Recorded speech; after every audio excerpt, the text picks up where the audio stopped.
Hi hello வணக்கம். இன்னைக்கு third day, ஸ்டோரியோட தேர்ட் டே, ஸ்கேம் ஸ்டோரியோட தேர்ட் டே.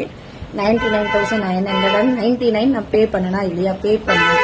எப்படி பே பண்ணேன் அப்படின்னா, எனக்கு பார்சல் கஸ்டம்ஸ்ல இருந்து கால் பண்றேன்ற பர்சன் என்ன சொல்றாங்க, இதை நீங்க பே பண்ணாதான் நீங்க ரிசீவ் பண்ண முடியும், இல்ல அவங்களுக்கு சென்ட் பண்ண முடியும், இல்லைன்னா இது கஸ்டம்ஸை வாஷ் அவுட் பண்ணிடுவாங்க இப்படின்னு இவங்க சொல்றாங்க. அந்த சென்ட் பண்ண பர்சன் என்ன சொல்றாங்க, என்னோட மணியை நீங்க வேல்யூ பண்ணல. நான் எவ்வளவு இம்பார்ட்டன்ட் ப்ராடக்ட்ஸ் எல்லாம் அதுல வச்சிருக்கேன்.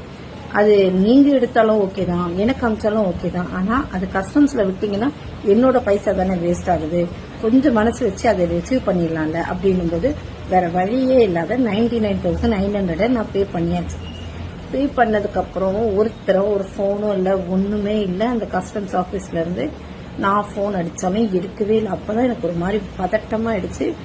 அதோட அவங்க விட்டாங்களா, அவங்க இன்னும் நல்லா யோசிப்பாங்க போல உட்காந்து.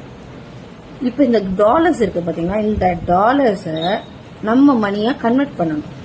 அதுக்கு நம்ம ஒரு கமிஷன் பே பண்ணணும்.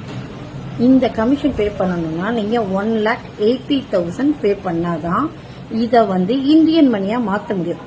இந்த 1,80,000 பே பண்றதுக்கு எனக்கு 2 days டைம் கொடுத்தாங்க. அதை நான் பே பண்ணனா பே பண்ணலையா நாளைக்கு சொல்றேன். பாய்.